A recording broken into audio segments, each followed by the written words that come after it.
Good morning, dear students. Today we are going to start a new topic that is money supply. तो सबसे पहले हम जानते हैं कि मनी सप्लाई होता क्या है. Money supply refers to total volume of money held by public at a particular point of time in an economy. एक इकोनॉमी के अंदर एक पर्टिकुलर टाइम में जितनी वॉल्यूम मनी पब्लिकों के बीच में होता है उसको मनी सप्लाई बोलते हैं. तो हम देखते हैं कि मनी सप्लाई का कंपोनेंट्स क्या क्या होता है. जो मनी सप्लाई का पहला कंपोनेंट्स है वो currency with public. It consist of paper notes and coins held by public. इसके अंदर जितने भी पेपर नोट्स और कॉइन पब्लिक के बीच में होता है वो सारे आ जाते हैं. और it is the most liquid of all assets and includes coin of denomination of RS10, 5, 2, 1 etc and paper notes of denomination like RS2000, 500, 200 and 100 etc. इसके अंदर जितने भी डिनोमिनेशन के कॉइन है जैसे 10 रुपए का हो गया, 5 रुपए का हो गया, 2 रुपए का, 1 रुपए का होगा, वो सारे आ जाते हैं. और जितने भी पेपर नोट्स के डिनोमिनेशन है जैसे 2000 का, 500 का, 200 का, 100 का, वो सारे आ जाते हैं. और ये सबसे ज्यादा लिक्विड होता है.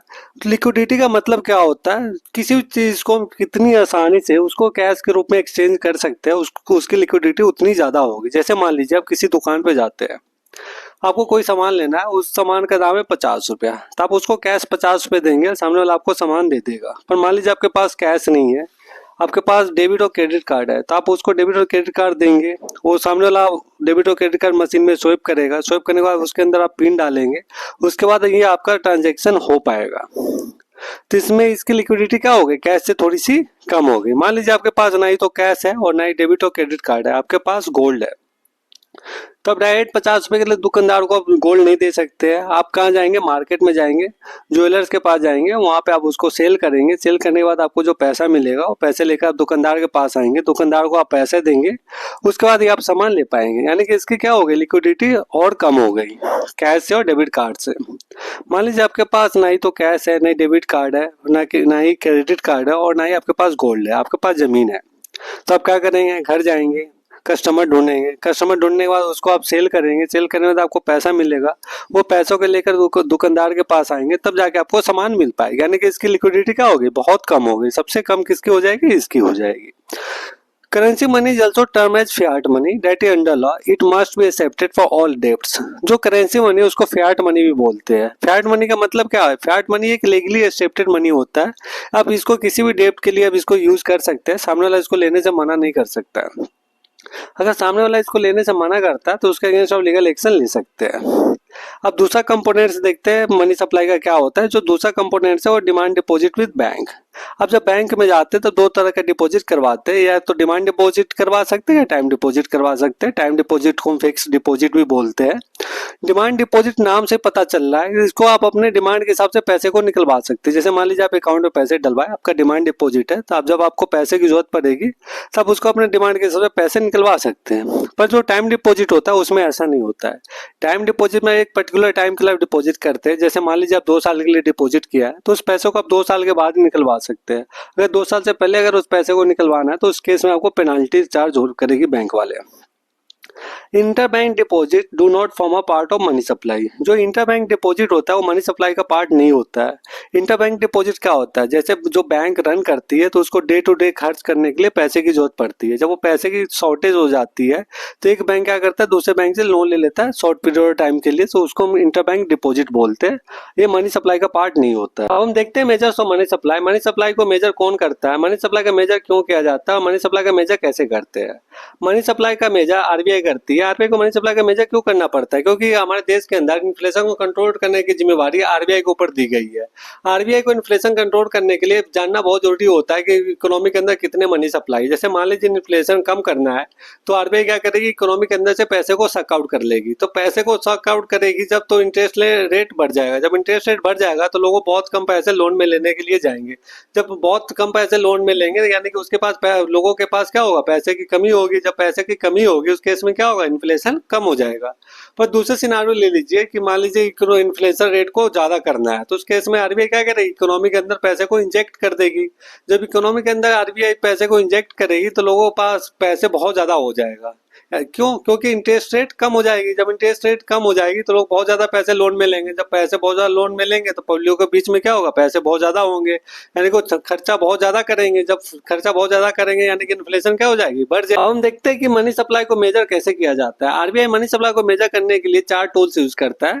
पहला M1, दूसरा M2, तीसरा M3, चौथा है M4।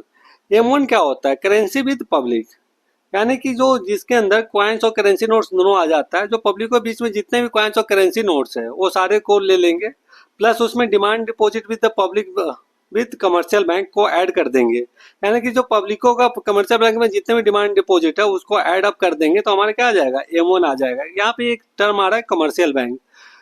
तो हमारे देश में दो तरह का बैंक होता है, एक कमर्शियल बैंक होता है और एक कोऑपरेटिव बैंक होता है। कमर्शियल बैंक प्रॉफिट पर्पज के लिए बनाया गया है, पर जो कोऑपरेटिव बैंक है वो लोगों के वेलफेयर के लिए बनाया गया है। तो यहाँ पे कौन से बैंक के अंदर देखेंगे हम, कमर्शियल बैंक के अंदर डिमांड डिपॉजिट जो भी है उसको एडअप करेंगे। तो एमओन क्या हो गया, currency with public plus net demand deposit held by the public with commercial bank.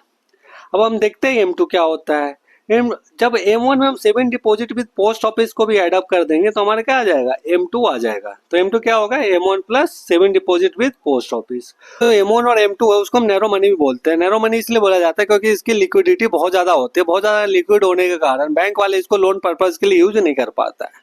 अब देखते हैं M3 क्या होता है। M3 क्या है, M1 plus time deposit with the banking system such as fix deposit.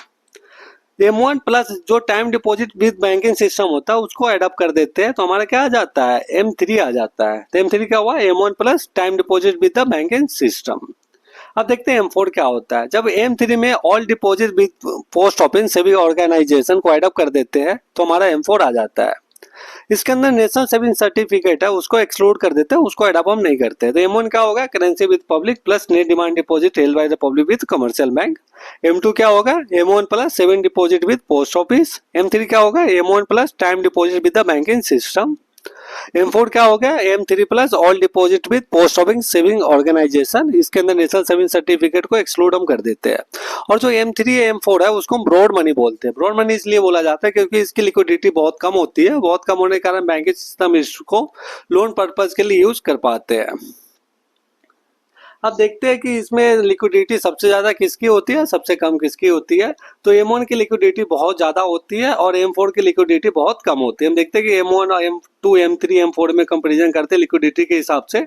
तो जो M1 है इसके अंदर लिक्विडिटी बहुत ज्यादा होती है और जो M2 है उसकी लिक्विडिटी M1 से थोड़ी कम होती है। क्यों? क्योंकि इसमें M1 plus saving deposit with post office है, यानी कि पोस्ट ऑफिस के अंदर जो सेविंग डिपॉजिट क्या वो एडअप हो जाता है। और आप जानते हैं कि पोस्ट ऑफिस में पैसे निकालना थोड़ा मुश्किल होता है, थोड़ा कठिन होता है as compare to commercial bank. तो इसलिए इसकी लिक्विडिटी M1 से थोड़ी सी कम हो जाएगी। फिर जब M3 पे आता है तो यहाँ पे टाइम डिपॉजिट हो जाता है। टाइम डिपॉजिट होने का मतलब क्या है कि एक समय के बाद उस पैसे को आप निकलवा सकते हैं। तो जो टाइम डिपॉजिट वाला पैसे है वो एक समय सीमा के बाद ही आप उसको निकलवा सकते हैं, यानी कि इसकी लिक्विडिटी क्या हो जाएगी, कम हो जाएगी M1 और M2 से। पर जो M4 है इसके अंदर ऑल डिपॉजिट भी पोस्ट ऑफिस सेविंग ऑर्गेनाइजेशन भी आ जाता है, जिसकी वजह से इसकी लिक्विडिटी क्या है, सबसे कम हो जाती है। तो M1 की लिक्विडिटी सबसे ज्यादा है, फिर M2 की लिक्विडिटी ज्यादा है, फिर M3 की है, फिर सबसे लास्ट में M4 है। M3 is widely used as a measure of money supply. जो M3 है उसको वाइडली मनी सप्लाई के लिए यूज किया जाता है और इसको हम aggregate monetary resource of the society भी बोलते हैं हम। अब देखते हैं हाई पावर्ड मनी क्या होता है। Money produce by the RBI and the governments. जो मनी आरबीआई और गवर्नमेंट्स मिलकर जितने भी मनी प्रोड्यूस करते हैं उसको हम क्या बोलते हैं, हाई पावर मनी बोलते हैं। इसके अंदर दो चीजें आता है, currency held by the public, जितने भी करेंसी पब्लिकों के बीच में जिसमें कॉइन्स और पेपर नोट दोनों आ जाता है, और cash reserve with the bank. Cash reserve क्या होता है, जब आप बैंक में डिपॉजिट करवाते हैं तो उसका कुछ रिजर्व एज अ बैंक उसको रिजर्व करके रखते हैं ताकि मुश्किल कंडीशन में आपको पैसे दे पाए।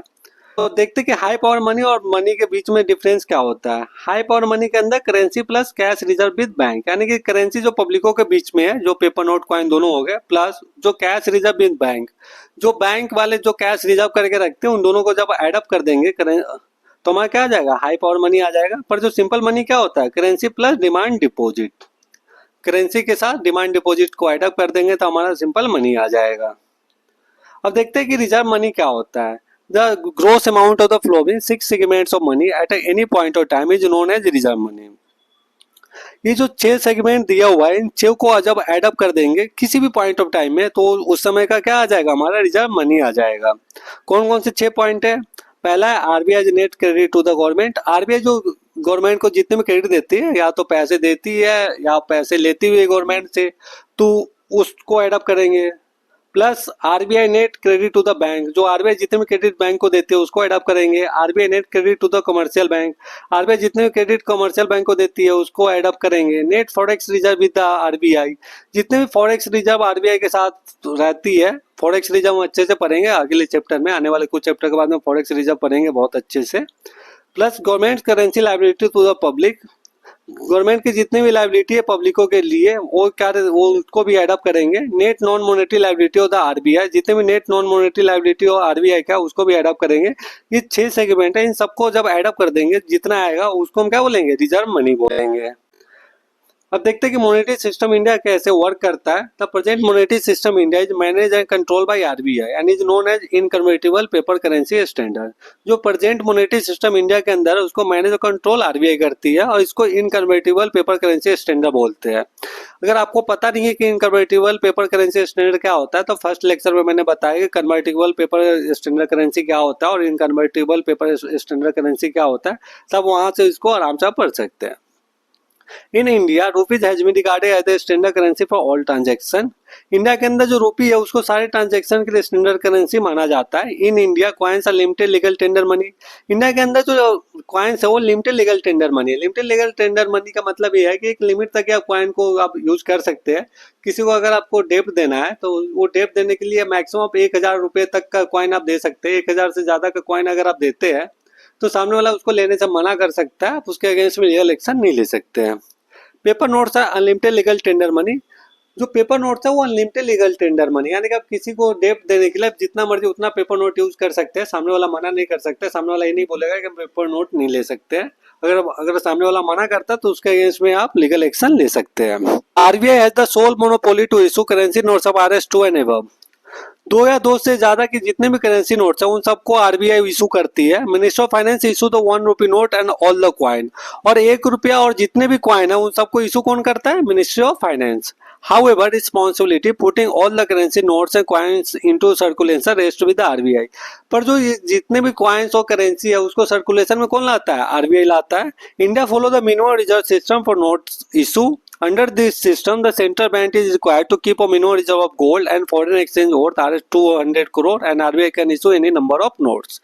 इंडिया के अंदर मिनिमम रिजर्व सिस्टम फॉलो किया जाता है नोट इशू करने के लिए। मिनिमम रिजर्व सिस्टम के अंदर ये रहता है कि एक लिमिट तक आपको कोई चीज एज एसेट आपको सेंट्रल बैंक में रखना होता है, उसके अगेंस्ट आप जितनी मर्जी उतना पैसे आप इशू कर सकते हैं। तो इंडिया के अंदर 200 करोड़ का आपको गोल्ड या फॉरेन एक्सचेंज आपको रिजर्व करके रखना पड़ेगा, और उसके अगेंस्ट आप जितनी मर्जी उतना आरबीआई पैसे इशू कर सकता है। पर ये करना लायबल नहीं होता है, क्योंकि अगर इतने ज्यादा पैसे आप इशू करेंगे तो इससे इन्फ्लेशन की समस्या आ जाएगी। तो इसको हम बहुत अच्छे से पढ़ेंगे inflation chapter. That's all for today. ये लेक्चर यहीं पे खत्म करते हैं। In the next lecture we will start banking, that is very important for all competitive exam. और आपके लिए एक गुड न्यूज है, 2025 बैच के लिए हमने IAS foundation course already launch कर चुके हैं, जो कोर्स फ्री ऑफ कॉस्ट है, जिसके अंदर मेंटरशिप प्रोग्राम आपको फ्री में कराई जाएगी। और हमारे मेंटरशिप प्रोग्राम के अंदर जितने भी फैकल्टी है वो सारे पहले आईएएस के इंटरव्यू दे चुके हैं।